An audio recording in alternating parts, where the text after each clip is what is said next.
제가 젊었을 때 군대 제대하고 또 결혼하고 하는 과정에 있었던 이야기를 좀 할까 합니다. 군대에서 제대한 후 저는 대학교 4학년 2학기 때부터 교제를 해왔던 자매와 이제 제대를 했으니까 결혼을 해야겠다 마음을 굳히고 집으로 찾아갔습니다. 먼저 간다고 예고를 하고 찾아갔습니다. 장인 되실 분이 저를 맞았고요. 그래서 대화를 시작했습니다. 근데 그분이 다른 거는 묻지 않고 그래 자네는 앞으로 뭘 할 건가? 그 질문에 저는 확신 있게 대답할 말이 있었거든요. 왜냐하면 이미 대학을 다닐 때 그리고 군에 있을 때 졸업을 하게 되면 내가 대학 교수가 되야겠다. 그래서 캠퍼스에서 젊은 친구들에게 복음을 전하고 교수로서 평생 그렇게 하겠다 마음을 먹었고 또 그런 마음을 더 강하게 하나님께 만들어 주셨습니다. 그래서 제가 그런 얘기를 했습니다. 네, 대학원을 진학한 후에 그리고 미국으로 유학을 가서 박사학위를 취득한 뒤에 돌아와서 대학교 교수가 될 것입니다. 거기에 대학 캠퍼스 사역한다 이런 말은 안 믿으신 분이니까 할 필요가 없었고 그걸 확실하게 이야기를 했습니다. 제가 워낙 부러지게 똑바로 얘기하기 때문에 그분이 야, 저 녀석 저 확실한 놈이네 그럴 길을 기대했었습니다. 두 번째 질문하시더라고요. 그래, 그렇게 할 수 있게 해서 네가 준비해 놓은 게 있냐? 이제 군대에서 막 제대한 게 뭐 있겠어요? 아무것도 없습니다. 그렇지만 저는 하나님을 믿는 사람입니다. 하나님께서 저에게 그렇게 하도록 말씀하신 것을 믿기 때문에 필요한 모든 경비, 유학 비용까지 다 하나님께서 공급해 주실 줄을 믿고 제가 하나님만 의지하고 나아갑니다. 그래서 그렇게 얘기했을 때, 야, 그 녀석은 무슨 믿음인지 모르지만 믿음이 있네. 그럴 줄 알았는데. 그러고 집을 나왔죠. 그 다음 날인가 제 아내 그 사람에게 물었습니다. 내가 다녀간 뒤에 아버지께서 뭐라 그러시더냐.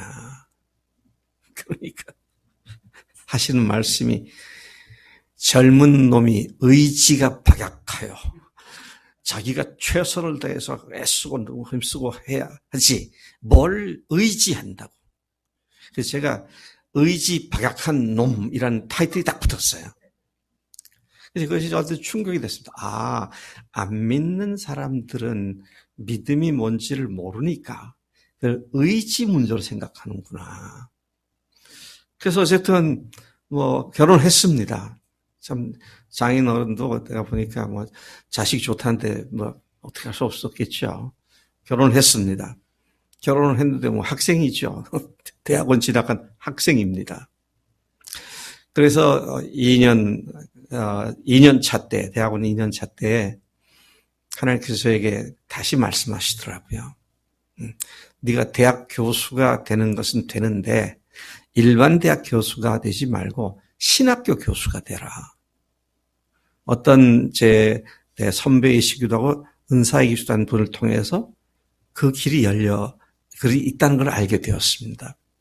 그때 굉장히 제가 고민을 많이 했었거든요. 왜냐하면 대학 교수로 있으면 생존을 하기 위해서는 맨날 연구해서 논문 써야 되고 책 써야 되고 가르쳐야 되고 그리고 쪼각 시간에 복음을 전한다는 것이 영 마음에 불편했어요.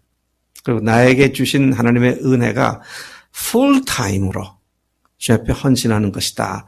이것을 강하게 말씀해 주셨는데, 근데 길을 모르니까 고민을 하고 있다가 저를 고등학교 때 영어 과외를 해준 전도사님이 계셨는데 그분이 이제 침례교 목사가 되셨죠.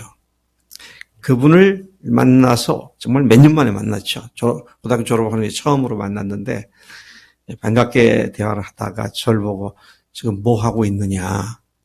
그래서 제가 대학원에 지금 다니고 있고 캠퍼스 사역을 하려고 지금 또 유학도 준비하고 있다. 그러니까 그러냐.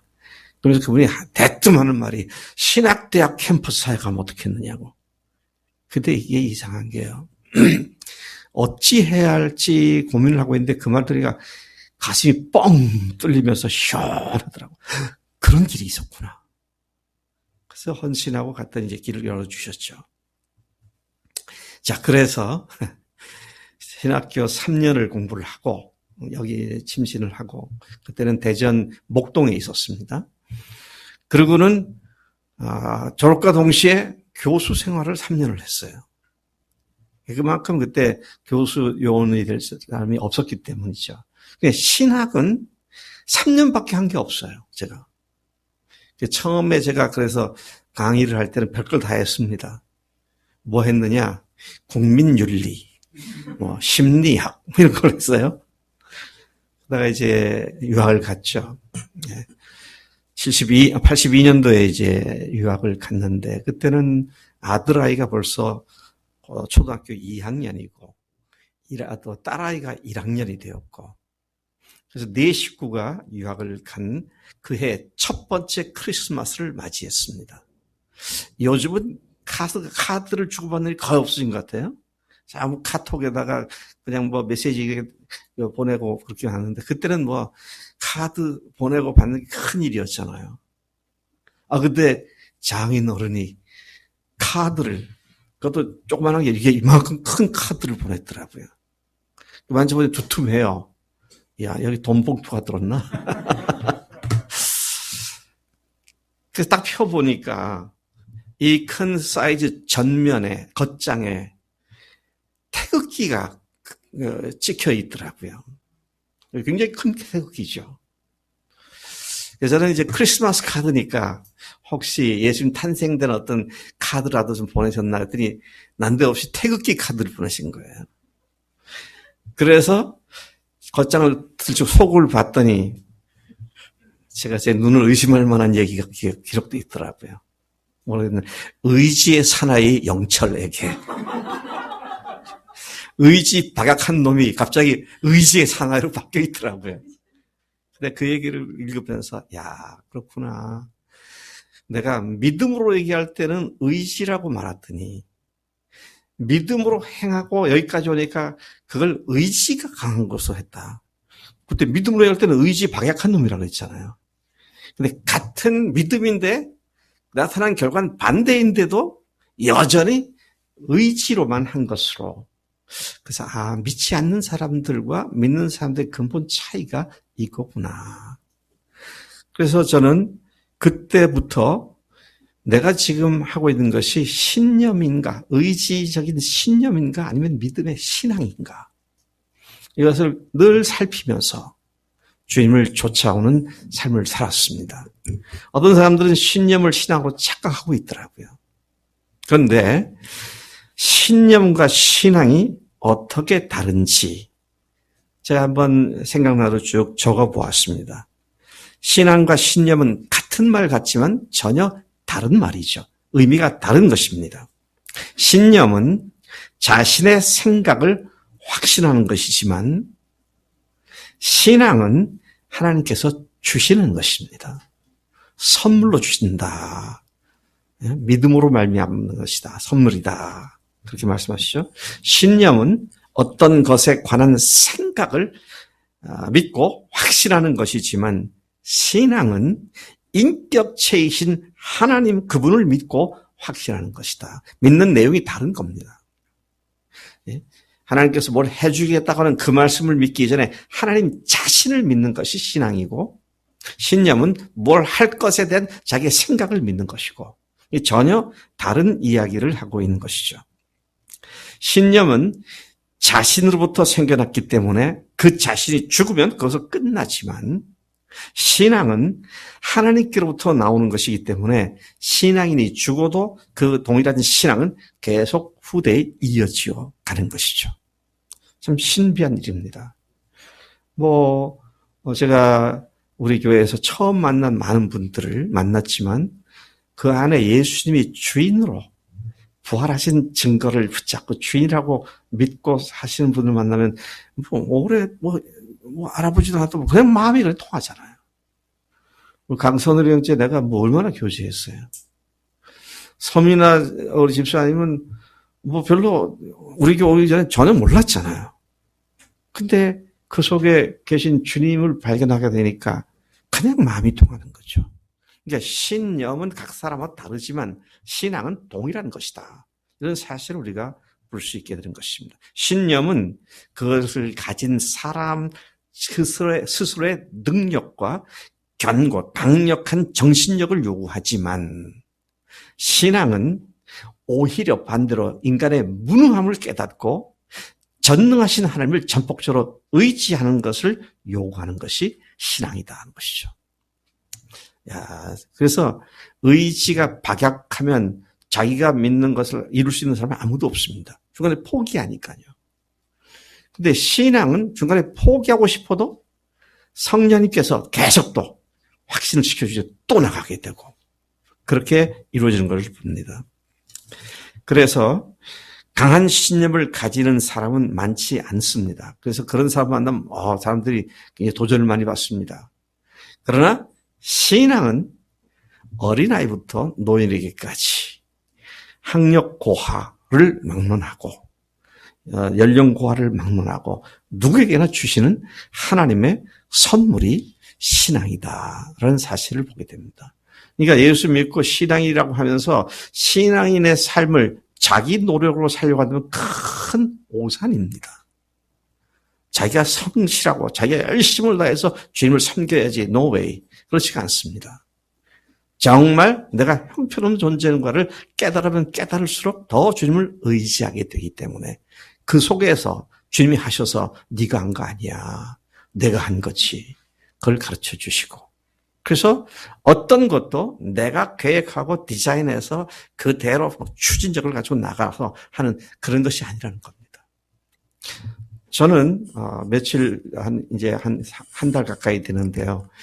제가 유튜브 방송을 본격적으로 하려고 생각도 안 했었습니다.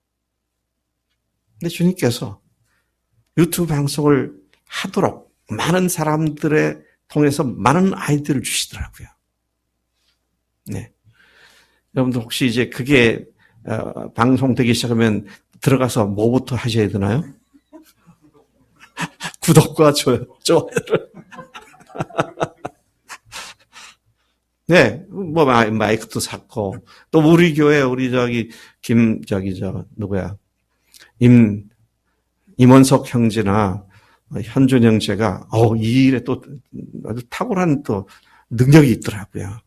그래서 완벽히 이제 준비돼서 녹화만 하면 되는데, 그런 것도 제가 계획한 거 아니잖아요.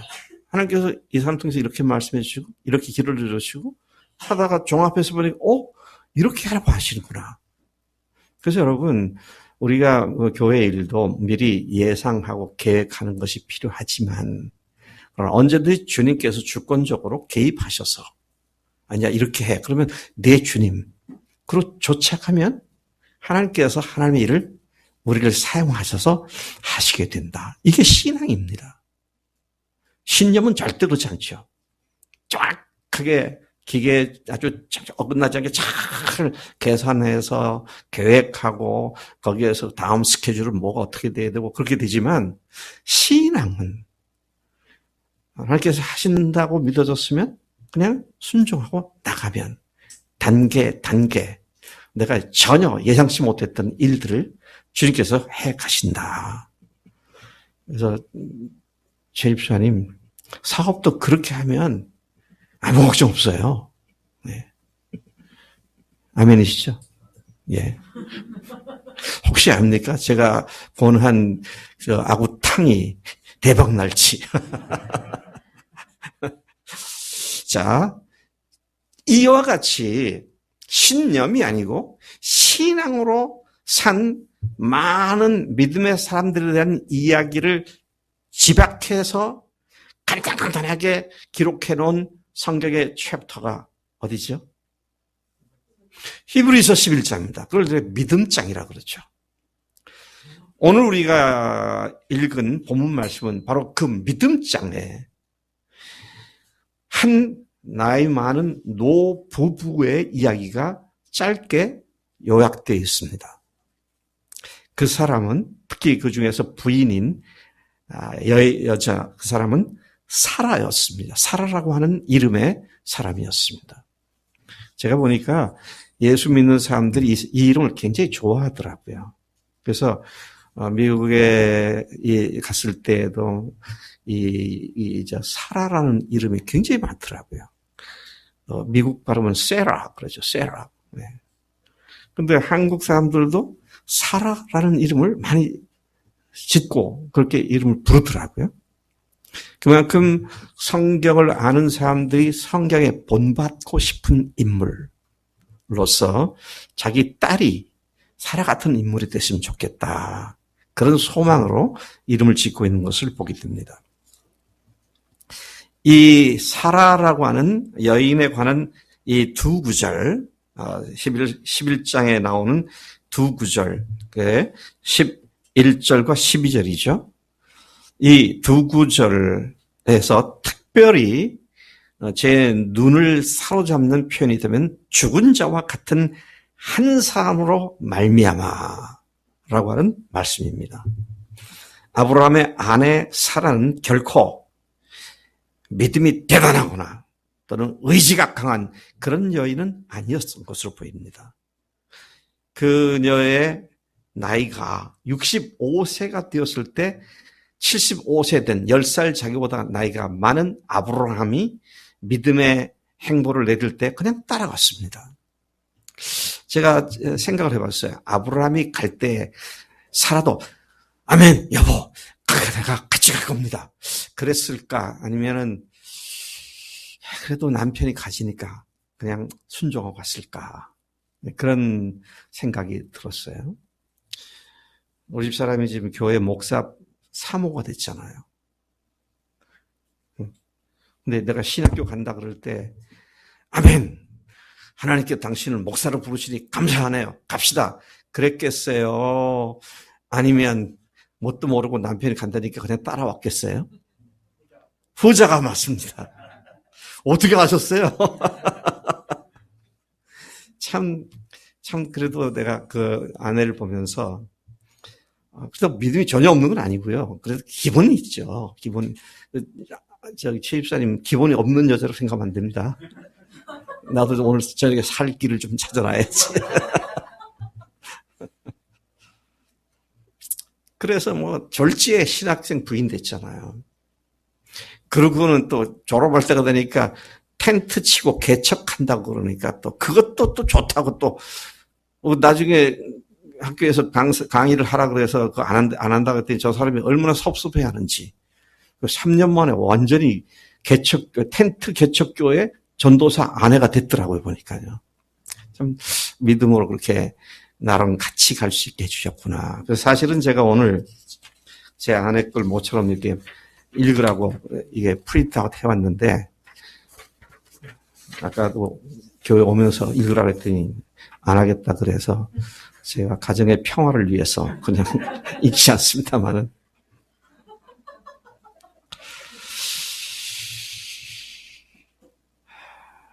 8절부터 10절을 다시 돌아가 보겠습니다. 말씀이 바로 이런 내용들을 잘 알려주고 있는데요. 믿음으로 아브라함은 부르심을 받았을 때 순종하여 장래 유업으로 받을 땅에 나아갈새 갈 바를 알지 못하고 나아갔으며. 세상에 이런 사람이 또 있나 모르겠어요. 이런 사람이 또 있을까?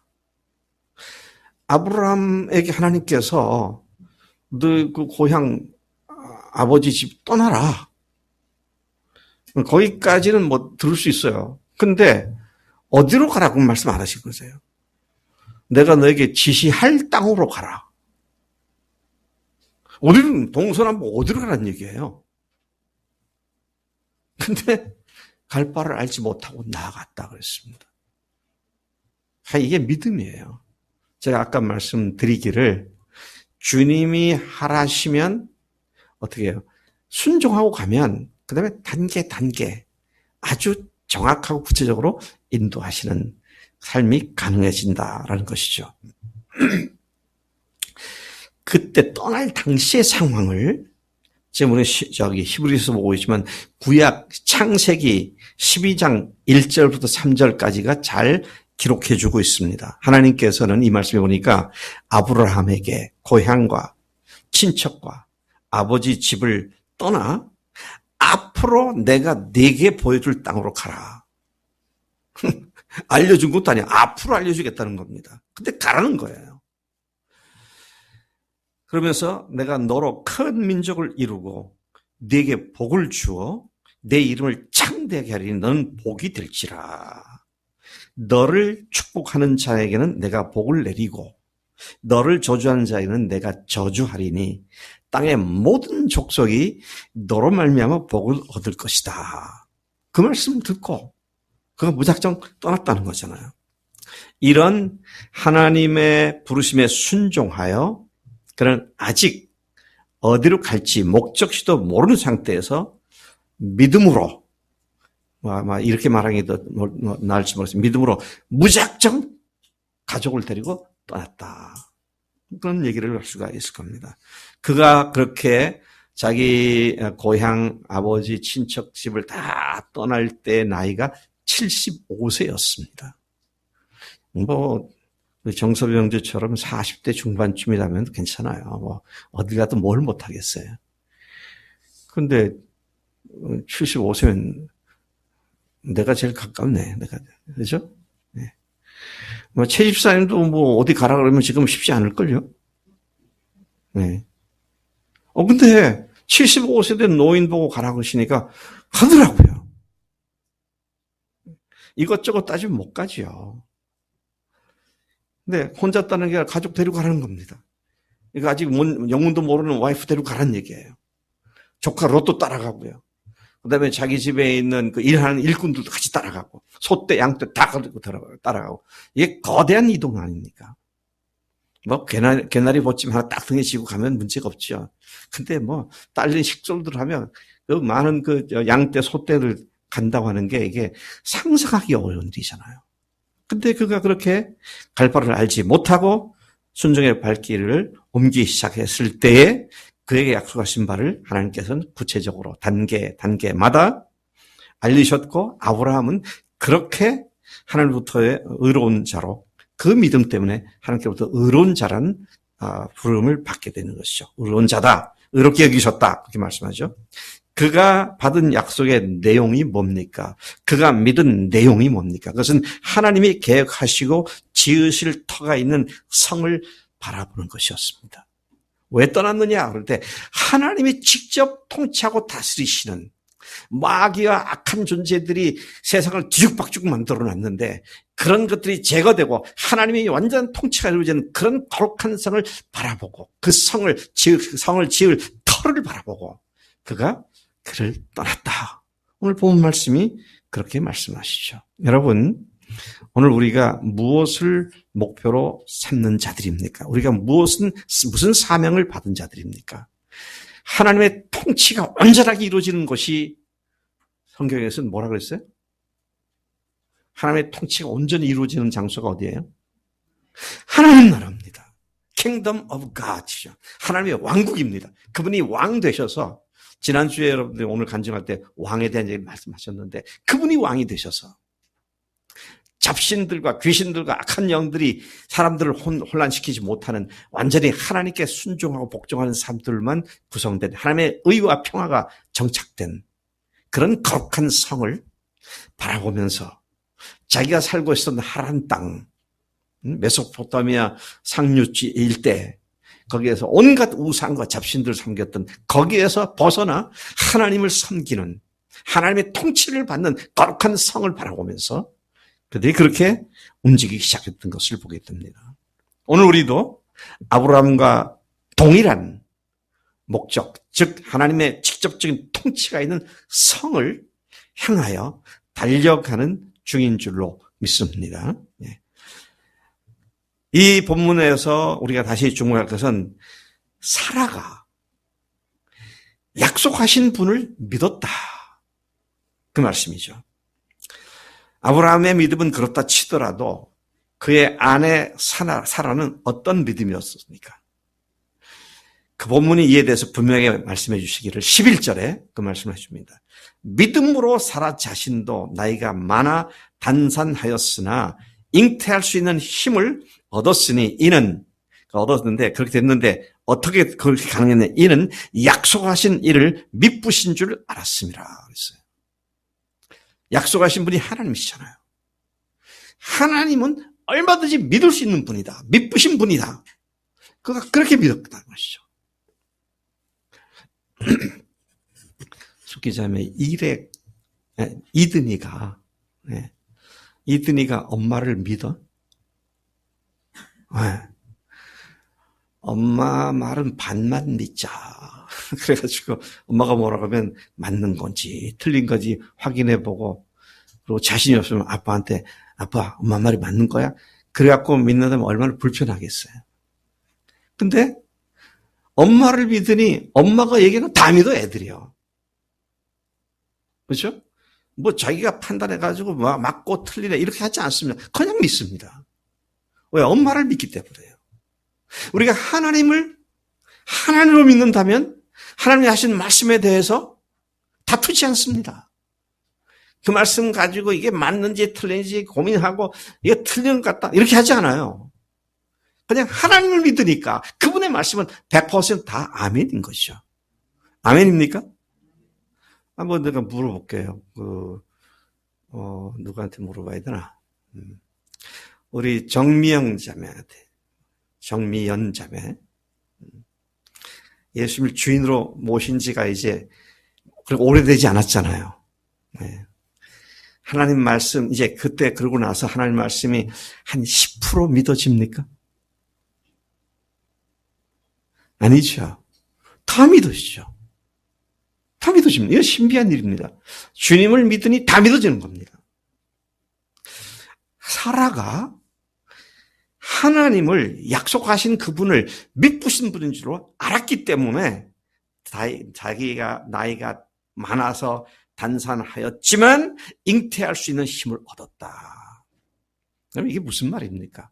단산한다면 생산 능력이 다 없어진 걸 얘기하는 거잖아요.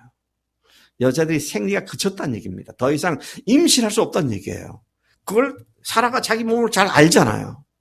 그런데 약속하신 그분을 믿기 때문에 그분의 말씀도 믿고 그 가운데서도 그 믿음을 잃지 않았다. 그런 말씀인 거죠. 실제로 사라의 삶을 보면 많이 헷갈리고 흔들렸어요. 그래가지고 어떡합니까? 아브라함도 헷갈릴 때가 있었잖아요. 아이고, 내 나이가 지금 85 이상 넘어가고 있는데 무슨 이제 아들을 낳는다고. 그래서 하나님께 하나님 그거 아니고 내 집에 있는 충실한 충복, 나의 아들 같은 엘리에셀, 다메섹 출신 엘리에셀 이나 내 후손이 되는 것으로 알겠습니다. 하나님께 아니다 이놈아라는 안 하셨고요. 아니다. 네 몸에서 나는 자식이 그럴 거다. 그러니까 또 사라가 앞만 봐도 기미가 없으니까 어떡합니까? 머리를 굴린 거죠. 그래서 남편 몸에서 난다니까 꼭 내 몸에서 난다는 건 아니지 않느냐. 그럼 내 몸종이 제가 아주 건강하고 젊으니까 얘를 내 남편이 아이를 낳도록 그렇게 하면 되지 않겠나. 머리 잘 써요. 아주 잘 굴러가요. 그래가지고 그렇게 남편 보고 이 계집종을 취하라고 하니까 그렇게 했죠. 그래서 이스마엘이 태어나지 않았습니까? 그 지금부터 4,000년 전 얘기입니다. 그래서 그 결과가 어떻게 됐어요? 지금까지도 4,000년 동안 이스라엘과 아랍계가 계속 으르렁 싸우고 있습니다. 참 역사의 교훈을 우리가 제대로 받아야겠다. 자, 그렇게 실수하기도 하고 의심하기도 하고 또 꾀를 내서 다른 방법을 강구하기도 했지만 끝까지 이 사라라는 여인은 약속하신 하나님을 믿을 수 있는 분으로 믿었기 때문에 그렇게야 그의 몸을 통해서 나이 90 되었을 때 남편 나이 100세가 되었을 때 이삭을 낳게 되는 그런 결과를 가져오게 되는 것이죠. 또 거의 끝 무렵에 가서 하나님께서 아브라함 장막에 찾아오셨을 때 내년 이맘때 네 아내 사라가 네게 아들을 낳을 거다. 그러니까 사라가 그 얘기를 장막 속에서 듣고 있다가 뭐라고 얘기했습니까? 호호호호 하나님께서 웃기시네 그러잖아요. 그래서 하나님께서 사라를 보라 해서 너 왜 웃어? 너 웃었지? 안 웃었다고. 그래서요 그거 하나님 말씀에 웃었기 때문에 아들을 낳아서 웃음이라고 지었잖아요. 이삭이 웃음이라는 이게 이름이 있듯이. 그 이삭을 이름 부를 때마다 자기가 주님 말씀에 비웃은 건 아니지만 어이없어서 웃었던 아마 그런 자기 생각을 했을 것 같아요. 자, 우리는 여기에 다시 생각해야 할 것은 약속하신 내용을 믿었다고 말하지 않고 오늘 이 본문 말씀이 약속하신 그분을 믿었다. 그렇게 말씀합니다. 무엇을 믿느냐에 앞서 누구를 믿느냐. 이것이 우리의 믿음을 결정짓는 것이죠.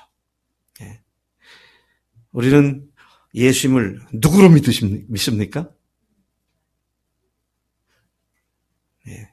누구로 믿어요? 하나님으로, 나의 주님으로 믿으셔. 예수님이 하나님이시고 주인 맞으시죠? 그러면 나는 주님이 하라신 대로 따라가면 되는 겁니다.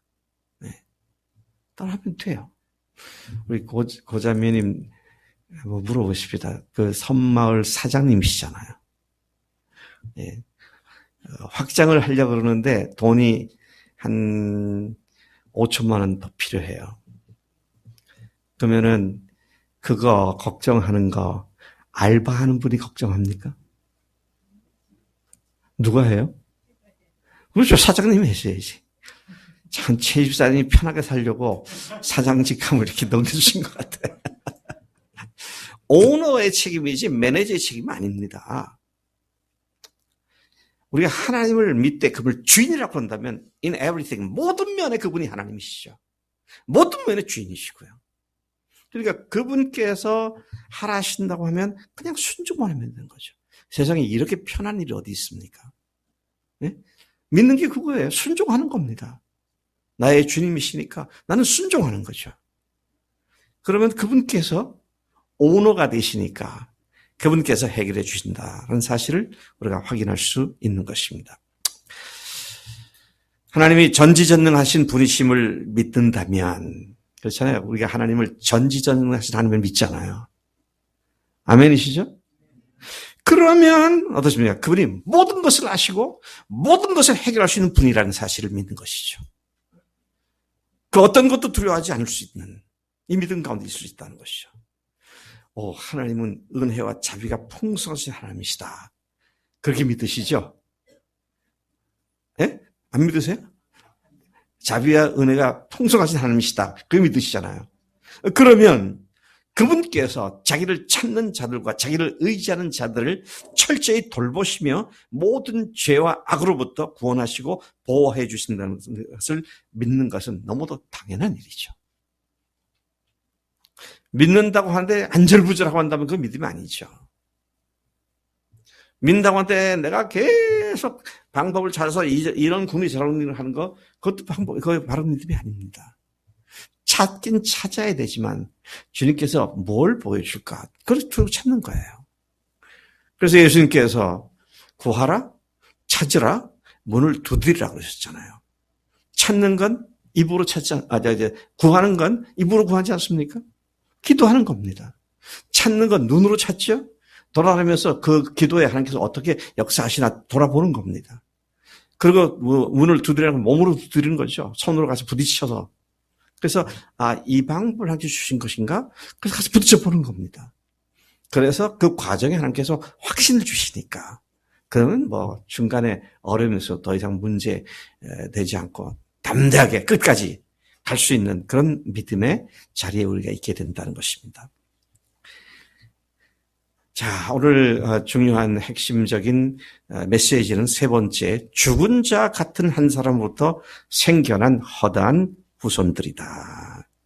죽은 자 같은 한 사람으로부터 생겨났다. 12절 말씀이죠. 이러므로 죽은 자와 같은 한 사람으로 말미암아 하늘의 허다한 별과 또 해변의 무수한 모래와 같이 많은 후손이 생육하였느니라. 이게 뭐예요? 이게 뭡니까 도대체? 죽은 자 같은데 거기서 수많은 후손들이 생겨났다. 이게 뭐예요? 여러분들이 잘 아는 내용으로 말을 바꾸면 뭐예요? 죽은 자 같은데 거기서 많은 생명이 생겨났다.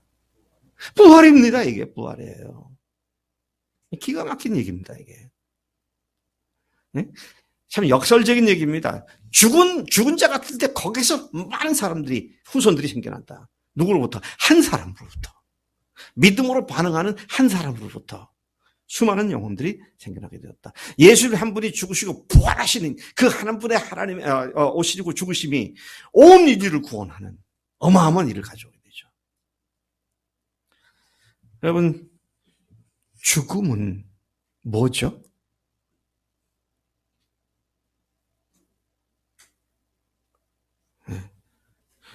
우리 수지자매, 죽음이 뭐야?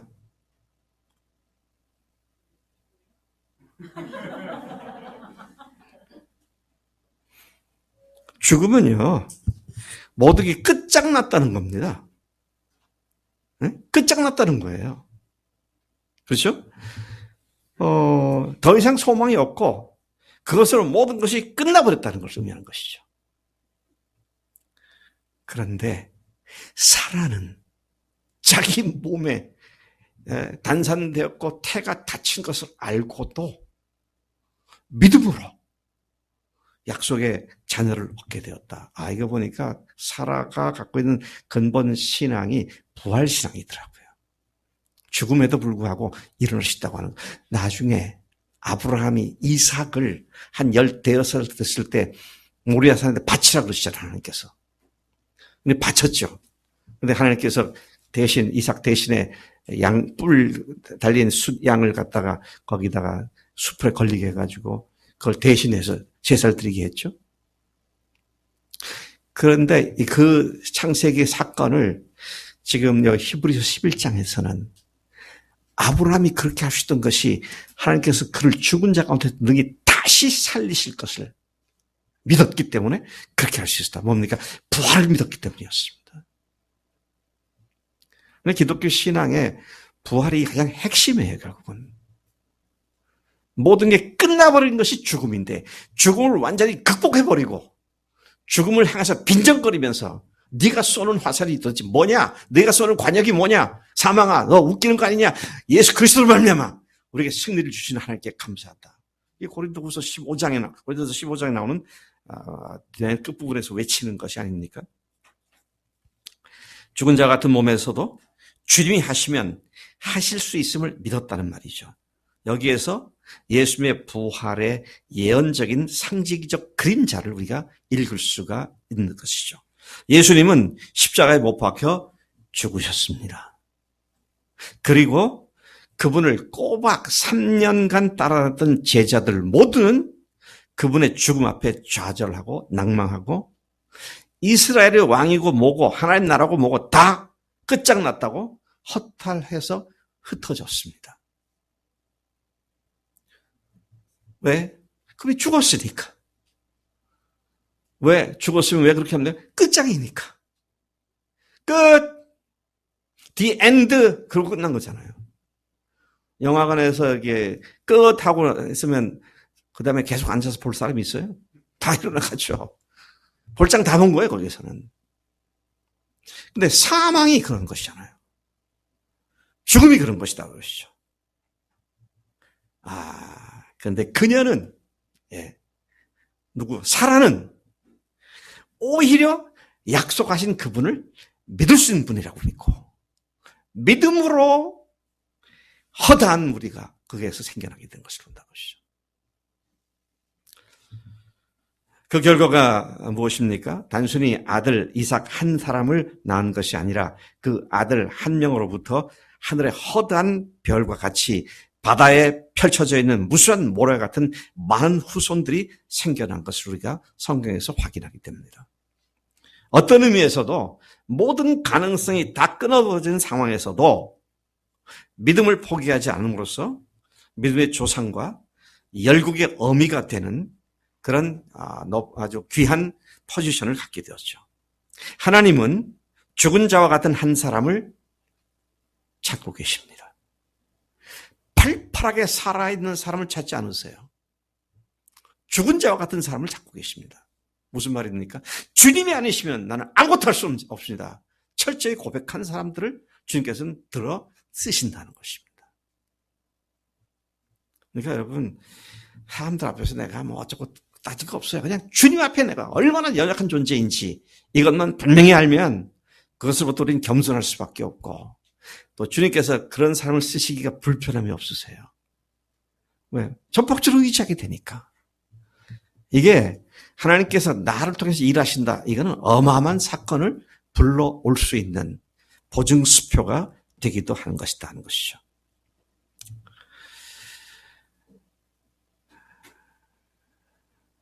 하나님은 다시 말씀드립니다. 죽은 자와 같은 한 사람을 찾고 있습니다.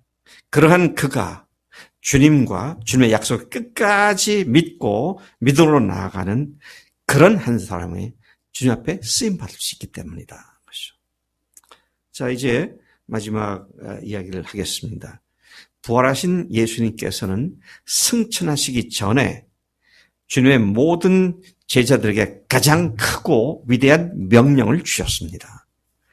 우리가 지난주에도 그 지난주에도 계속 그 말씀들을 묵상했는데, 예를 들어서 마태복음 28장 19, 20절에서는 지상 명령을 주셨죠. 그러므로 너희는 가서 모든 민족으로 제자를 삼아 아버지와 아들과 성령의 이름으로 침례를 주고 내가 너에게 분반 모든 것을 가르쳐 지키게 하라.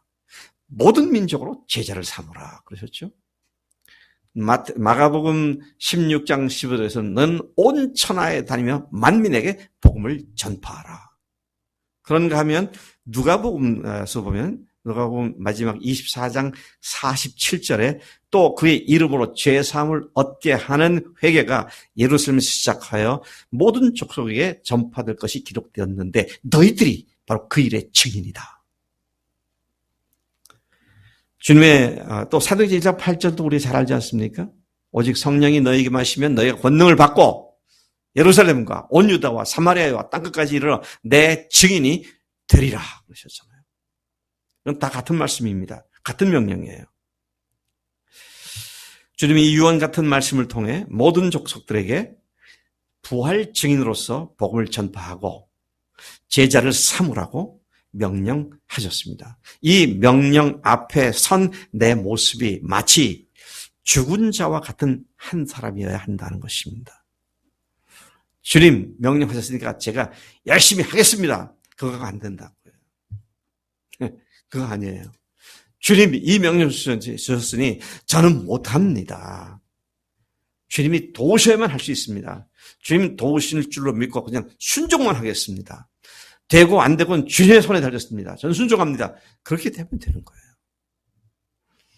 참 그런 의미에서 우리가 정말 하나님 앞에서 언제나 겸손한 그런 입장에 서게 돼야 한다는 것이죠.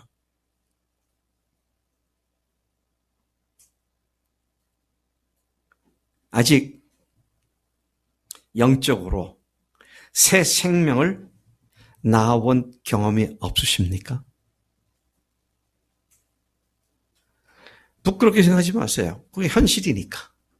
That's okay. 괜찮아요. 괜찮다는 말은 무슨 말입니까? 사라는 90세에 가서 하나 낳았다니까? 네? 이제부터 시작해도 안 늦어요. 네. 저기, 나로도, 맞죠? 나로도에 같이 일하는 연구원이나 그 사람들 중에 한 사람 정하셔가지고, 네. 로컷 쏘올리는 것만 거기서 영광 돌린다고 하지 마시고, 그 같이 일하는 사람 한 사람 탁 마음에 품고 기도하고, 예.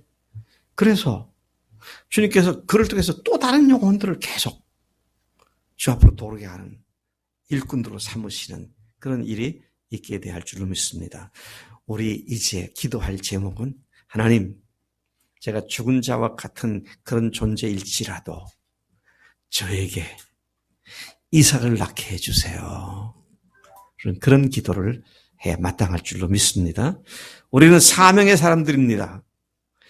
일부 예배 때 베인의 자매 간증하는데 재미있는 표현을 쓰더라고요. 네.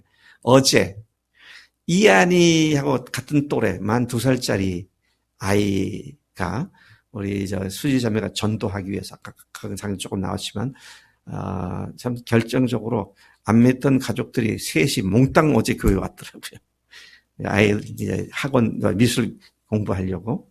근데 이제 거기에 대해서 베인의 자매가 뭐라고 말하면 사명자인 이한이 공부를 열심히 했다고. 그래서 아마 그래도 그 친구 생각해서 그랬는지 하여튼 열심히 했다 그러더라고요. 근데 사명자인 이한이 2살짜리를 갖다가 사명자라고 그런 얘기를 하는 걸 보고 참 재밌기도 하다 그런 생각을 했는데, 네. 단순히 복음을 전파하는 일로 그쳐서는 안 됩니다. 주님은 우리를 그렇게 부르지 않으셨습니다. 어떻게 부르셨느냐? 요한복음 15장 16절을 보니까 너희가 나를 택한 것이 아니라 내가 먼저 너희를 택하여 세웠나니 이는 너희로 가서 과실을 맺게 하고 항상 그 과실이 있게 하기 위해서다. 한번 열매 맺어 보는 것이 아니라 지속적으로 또 다른 열매를 맺을 뿐더러 먼저 믿게 된 사람이 또 계속 재생산을 하는 이러한 원리를 주께서 말씀하신 것이죠. 히브리서 11장 11절 12절 다시 제가 읽어봅니다. 믿음으로 사라 자신도 나이가 많아 단산하였으나 잉태할 수 있는 힘을 얻었으니 이는 약속하신 일을 미쁘신 줄 알았습니다. 이러므로 죽은 자와 같은 한 사람으로 말미암아 하늘의 허다한 별과 또 해변의 무수한 모래와 같이 많은 후손이 생육하였느니라. 이 말씀이 우리 모두의 고백이 되어지기를 간절히 축복합니다. 하나님 아버지 감사합니다. 오늘 이 아침에 저희들에게 사라의 행적을 통해서 죽은 자와 같은 한 사람을 통하여 온 세상이 주님께로 돌아오는 복을 받을 수 있게 하신 것 참으로 감사합니다. 저희들도 부활하신 예수님을 주인으로 모신 저희들, 그래서 하나님께서 우리를 하나님의 아들, 딸이라고 불러주신 저희들, 하늘과 땅의 모든 권세를 가지신 주님께서 우리에게 말씀하신 대로 부활의 증인 역할을 잘 감당하여 많은 사람들을 주 앞으로 인도하는 일을 하되 특별히 재생산을 할 수 있는 이삭을 모두에게 허락해 주시기를 빌고 원합니다. 그리하여 우리를 통해서 땅끝까지 주님의 구멍을 기운 복음, 부활 복음이 거침없이 선포되도록 역사해 주실 줄로 믿습니다. 감사하고 예수님의 이름으로 기도를 쌉나이다. 아멘. 아멘.